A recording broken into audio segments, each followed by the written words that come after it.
Welcome back to perfect tuition class standard 12 chemistry chapter number 9। Last class में हमने crystal field splitting theory पढ़ी थी octahedral के लिए।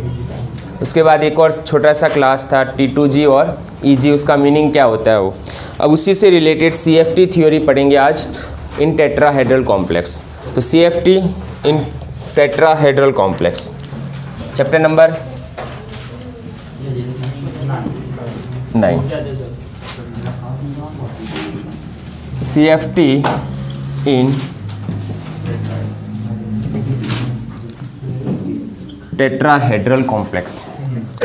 चलो सबसे पहले ऑक्टाहेड्रल स्प्लिटिंग याद करो। क्या हो रहा था, डी ऑर्बिटल ऑक्टाहेड्रल के अंदर जो एक्सिस के ऊपर थे वो सामने आ रहे थे और जो एक्सिस के बीच में थे, जो एक्सिस के सामने थे उसकी एनर्जी इंक्रीज हो रही थी तो वो ऊपर जा रहे थे dx² y² एंड dz²।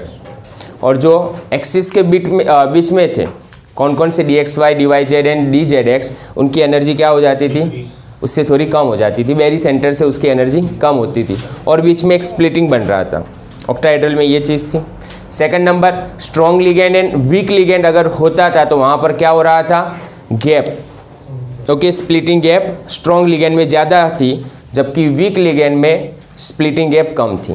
तो 3-4 बेसिक चीज़ें जो तुम्हें CFT इन ऑक्टाहेड्रल से रिलेटेड पता होनी चाहिए। वीडियो बाकी हो तो देख लेना। ओके वो चलो आज टेट्राहेड्रल पर फोकस करो। टेट्राहेड्रल मॉलिक्यूल्स, उसका बेसिक स्ट्रक्चर समझने की ट्राई करना पहले।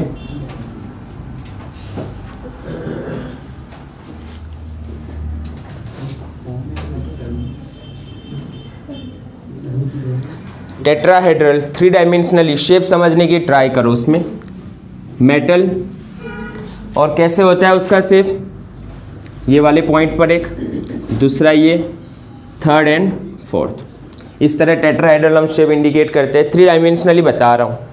अब यहाँ पर अगर फोकस करो तो ये एक्सिस के ऊपर है, ये एक्सिस है, ये एक्सिस है और ये एक्सिस है ना। लेकिन यहाँ पर जो लिगेंड आने वाले हैं टेट्राहेड्रल में वो कहाँ पर है, लिगेंड एक्सिस के बीच में। फोकस करना है यहाँ पर। ओके, यहाँ पर जो लिगेंड आ रहा है ये एक्सिस के बीच में आ रहा है। तो डी ऑर्बिटल जो 5 होते हैं, वापिस फोकस करना,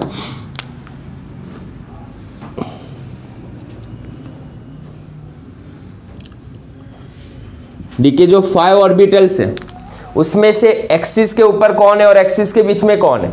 तो सिंपल सी चीज़ है, यहाँ पर जो एक्सिस के बीच में होंगे उनकी एनर्जी एकदम क्या हो जाएगी, क्योंकि लिगेंड कहाँ पर आ रहे हैं, एक्सिस के बीच में आ रहे हैं। तो लिगेंड एक्सिस के बीच में आ रहे हैं और जो ऑर्बिटल एक्सिस के बीच में उसकी एनर्जी एकदम क्या हो जाएगी, वेरी सेंटर से इंक्रीज हो जाएगी। मतलब क्या हुआ, यहाँ पर कौन से ऑर्बिटल्स आएंगे, जो एक्सिस के बीच में। तो एक्सिस के बीच में कितने ऑर्बिटल्स होते हैं, 3,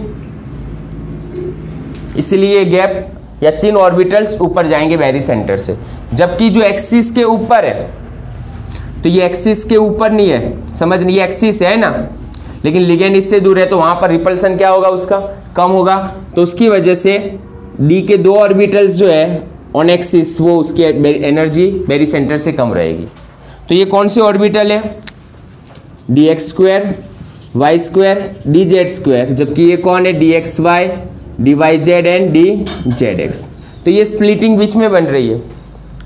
और स्प्लिटिंग देखो यहाँ पर वापिस, ये जो ऊपर है उसे हम क्या इंडिकेट करेंगे, इट्स कॉल्ड दी T2, जी नहीं लगाएंगे यहाँ पर। और यहाँ पर जो है उसे हम क्या बोलेंगे, इट्स कॉल्ड दी E। और बीच में जो स्प्लिटिंग हो रही है डी ऑर्बिटल, उसे हम कैसे इंडिकेट करेंगे, it's called the ΔT, tetrahedral splitting. वापस फोकस करना, डी के जो 5 ऑर्बिटल्स होते हैं, 5 ऑर्बिटल्स वो कैसे होते हैं, डीजनरेट होते हैं, मतलब सबकी एनर्जी एक जैसी होती है। लेकिन जैसे ही उसके सामने लिगेंड आ रहे हैं, टेट्राहेड्रल की बात कर रहा हूँ, और टेट्राहेड्रल में जो लिगेंड सामने आ रहे हैं, लिगेंड जो एक्सिस जहाँ पर आ रहे हैं वो कहाँ होते हैं, बिटवीन एक्सिस होते हैं। इसी की वजह से क्या होता है, डी के अंदर जो एक्सिस के ऊपर और एक्सिस के बीच में जो होते हैं ना ऑर्बिटल्स, उसमें स्प्लिटिंग हो जाती है, डीजनरेसी होती है उसमें। और ऑर्बिटल्स क्या हो जाते हैं, बीच में से एक गैप जनरेट करते हैं, जो एक्सिस के बीच में वो बैरी सेंटर से उसकी एनर्जी बढ़ जाती है, और जो एक्सिस के ऊपर है उसकी एनर्जी थोड़ी कम हो जाती है ड्यू टू रिपल्सन। रिपल्सन यहाँ पर क्या होगा, जो एक्सिस के बीच में वहाँ पर ज़्यादा होगा, और जो एक्सिस के ऊपर है उसमें रिपल्सन कम होगा, और उसकी वजह से उसकी एनर्जी कम होती है। ऑक्टाहेड्रल में इससे उल्टा है।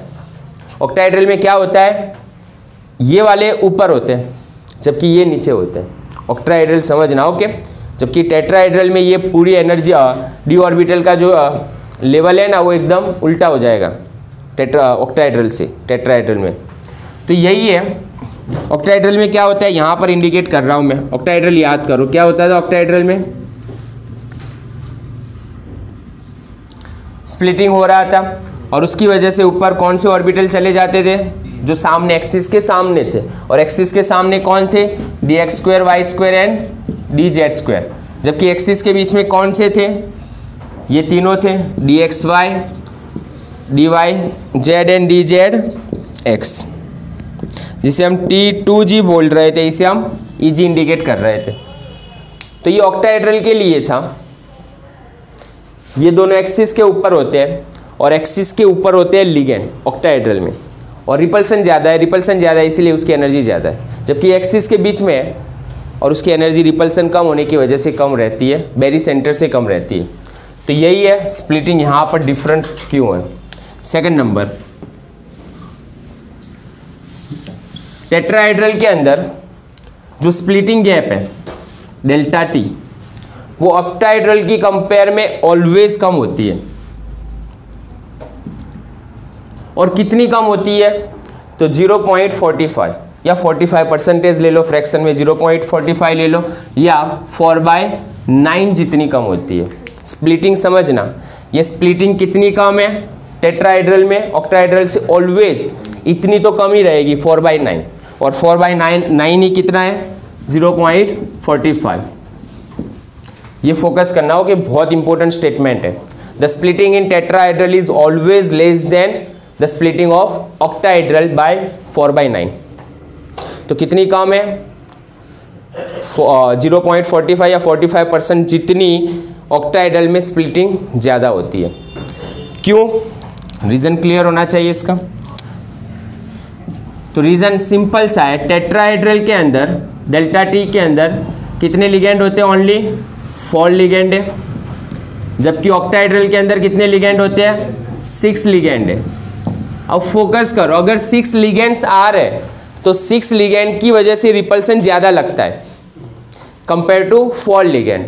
ऑक्टाहेड्रल में 6 लिगेंड्स है, और 6 लिगेंड्स ज़्यादा रिपल्सन करेंगे, और ज़्यादा रिपल्सन करने की वजह से स्प्लिटिंग गैप भी क्या होती है, उसमें ज़्यादा होती है। जबकि 4 लिगेंड्स इतनी स्प्लिटिंग जनरेट नहीं कर सकते।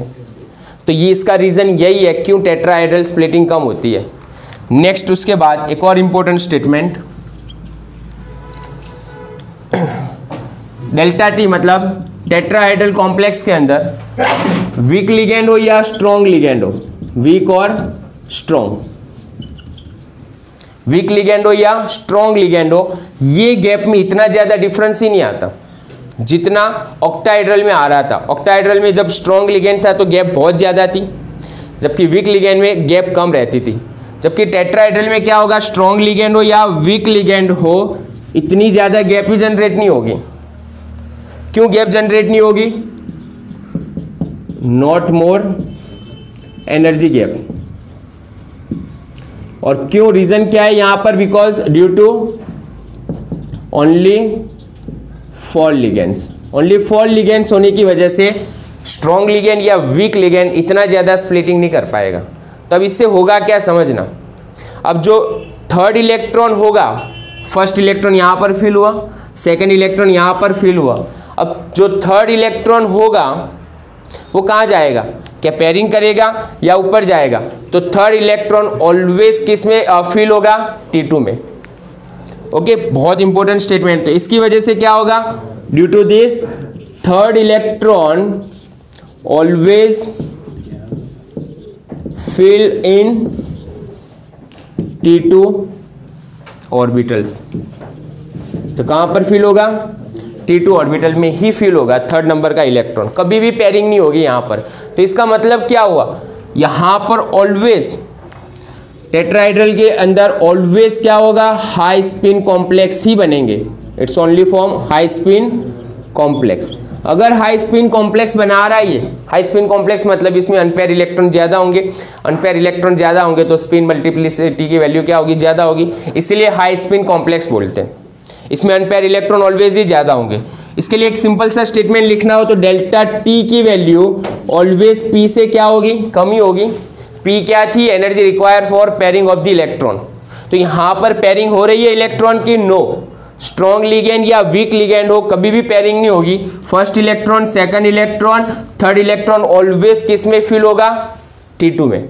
रीजन क्या है, इसकी एनर्जी गैप कम है। स्ट्रॉन्ग लिगेंड हो या वीक लिगेंड हो, ये स्प्लिटिंग इतनी ज्यादा नहीं है कि इलेक्ट्रॉन वापिस यहां पर पेयरिंग कर सके। तो यहां पर क्या होगा, डेल्टा टी की वैल्यू पी से ऑलवेज क्या होनी है, कम होगी। चलो उसके बाद एक और important,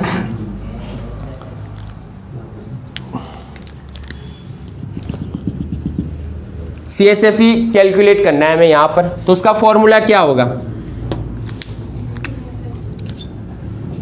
CFSE, crystal field stabilisation energy. तो इसका फॉर्मूला क्या होगा, तो वापिस सिंपल तरीके से आसानी से समझ सकते हैं। यहां पर कितनी गैप होगी, ये जो गैप है वो कितनी इंडिकेट करेंगे हम, 0.4 T2, उसमें जितने इलेक्ट्रॉन है वो, और यहां पर कितनी इंडिकेट करेंगे, -0.6 E। तो फॉर्मूला क्या बना है यहां पर, तो CFSE इज इक्वल टू, तो डायरेक्ट फॉर्मूला याद रखेंगे हम, 0.4 T2 प्लस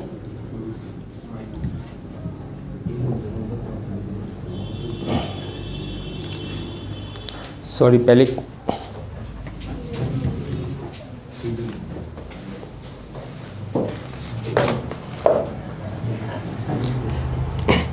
फॉर्मूला क्या होगा यहां पर, -0.6 E प्लस 0.4 T2।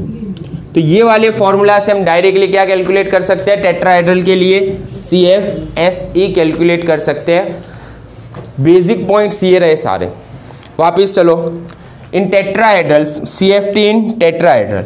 टेट्राहेड्रल में क्या होता है, लिगेंड्स एक्सिस के बीच में होते हैं, एक्सिस के बीच में होते हैं, समझना आप। डी ऑर्बिटल जो होते हैं वो डीजनरेट ऑर्बिटल होते हैं। डीजनरेट ऑर्बिटल में जब लिगेंड एंटर होंगे टेट्राहेड्रल में, तब उसमें क्या होगा, उसकी एनर्जी चेंज होगी। और चेंज कैसे हो रही है, जो ऑर्बिटल्स एक्सिस के बीच में है उसकी एनर्जी क्या होगी, बेरी सेंटर से बढ़ जाएगी। और जो एक्सिस के ऊपर है, क्योंकि लिगेंड इससे दूर है तो यहाँ पर रिपल्सन क्या होगा, कम करेगा। तो ये दोनों जो ऑर्बिटल्स है वो कहाँ पर है, एक्सिस के ऊपर होते हैं, तो इसकी एनर्जी क्या हो जाएगी, कम हो जाएगी। बेरी सेंटर से कितनी कम हो रही है, 0.6 DQ, और बेरी सेंटर से ऊपर कितनी जा रही है, 0.4। नेक्स्ट उसके बाद ये स्प्लिटिंग को हम क्या बोलेंगे, डेल्टा टी इंडिकेट करेंगे। नीचे जो ऑर्बिटल है उसे क्या रिप्रेजेंट करना है हमें, E। ऊपर जो होंगे उसे किससे रिप्रेजेंट करेंगे हम, T2। E क्या है, डबल E, डीजनरेट ऑर्बिटल, दोनों ऑर्बिटल की एनर्जी सेम। T2 का मतलब क्या है, ट्रिपल E डीजनरेट, और T के लिए T2 मतलब क्या, ये D ऑर्बिटल को हम 2 से इंडिकेट करते हैं। S को 0 से, P को 1 से और D को 2 से रिप्रेजेंट करते हैं। नेक्स्ट उसके बाद ये सारे स्टेटमेंट इंपॉर्टेंट। स्प्लिटिंग गैप, ये जो गैप है डेल्टा T, टेट्राहेड्रल में ऑक्टाहेड्रल की कंपेयर में ऑलवेज कम रहेगी। कितनी ऑलवेज कम रहेगी, 4/9 जितनी कम होगी। रीजन क्या है, टेट्राहेड्रल में ओनली 4 लिगेंड्स होते हैं, जबकि ऑक्टाहेड्रल में 6 लिगेंड्स होते हैं। और ऑक्टाहेड्रल में जो 6 लिगेंड्स है वो ज्यादा स्प्लिटिंग करेंगे, ज्यादा रिपल्सन शो करेंगे, और ज्यादा रिपल्सन की वजह से यहां पर गैप क्या होगी, ज्यादा होगी। उसके बाद अगेन टेट्राहेड्रल के अंदर ये जो गैप है, तो या टेट्राहेड्रल में वीक लिगेंड हो या स्ट्रॉन्ग लिगेंड हो, उससे इतनी ज्यादा गैप जनरेट नहीं हो रही है। ओके, तो इतनी ज्यादा स्प्लिटिंग नहीं है। इसका मतलब क्या हुआ कि जब थर्ड नंबर का इलेक्ट्रॉन होगा, first electron, second and third, तो थर्ड इलेक्ट्रॉन ऑलवेज कहां पर जाएगा, T2 में ही जाएगा। मतलब यहां पर पेयरिंग नहीं होती, पेयरिंग नहीं हो रही है। इसका मतलब क्या हुआ, हाई स्पिन कॉम्प्लेक्स बनाता है ये। हाई स्पिन कॉम्प्लेक्स मतलब जिसमें अनपेयर इलेक्ट्रॉन ज्यादा हो। इसका मतलब क्या हुआ, डेल्टा T की वैल्यू ऑलवेज क्या होती है, P से कम होती है। P का मतलब क्या, एनर्जी रिक्वायर फॉर पेयरिंग। तो पेयरिंग के लिए इतनी ज्यादा एनर्जी है ही नहीं यहाँ पर, तो P की वैल्यू ऑलवेज क्या होती है, डेल्टा T से कम होती है, जबकि ऑक्टाहेड्रल में दो कंडीशन थी, डेल्टा ओ लेस देन पी था, डेल्टा ओ ग्रेटर देन पी भी था, मतलब वो इनर हाई स्पिन कॉम्प्लेक्स भी शो कर रहा था, लो स्पिन कॉम्प्लेक्स भी शो कर रहा था ऑक्टाहेड्रल। एंड लास्ट में CFSE अगर कैलकुलेट करना है हमें तो कैसे कैलकुलेट करेंगे, तो डायरेक्टली ये रहा अपने पास फॉर्मूला -0.6 E + 0.4 T2। E के अंदर जो इलेक्ट्रॉन है उससे मल्टीप्लाई कर देंगे हम, और T2 के अंदर जो इलेक्ट्रॉन है यहाँ पर मल्टीप्लाई कर देंगे, तो हमें ये वैल्यू मिल जाएगी। पहले ये लिख लो।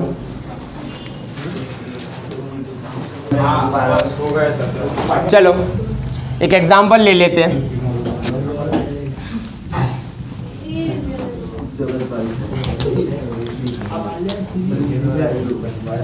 एक एग्जाम्पल बस, NiCO4 explain this complex as per CFT।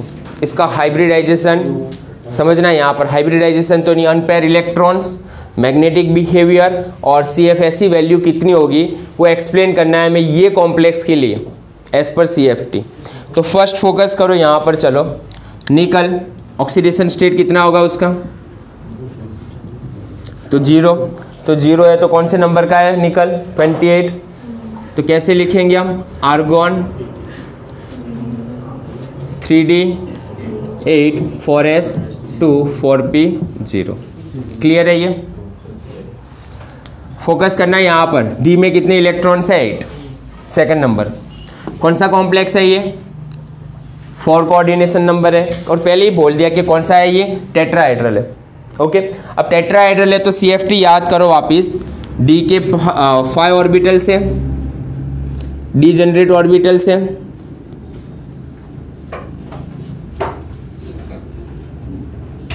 D generate orbital से सबकी एनर्जी सेम है। लेकिन जैसे ही carbon monoxide CO strong ligand है, यहाँ पर स्ट्रॉन्ग हो या वीक हो कोई फर्क नहीं पड़ रहा टेट्राहेड्रल में, जैसे ही ये लिगेंड एंटर हो रहे हैं मेटल के अंदर तो बिटवीन एक्सिस, उसकी वजह से क्या होगा, जो एक्सिस के बीच में वो ऑर्बिटल्स की एनर्जी क्या हो जाएगी, बैरी सेंटर से ज़्यादा, और जो एक्सिस पर है, और एक्सिस पर 2 है, dx2-y2 और dz2, तो उसकी एनर्जी क्या हो जाएगी, बैरी सेंटर से कम हो जाएगी।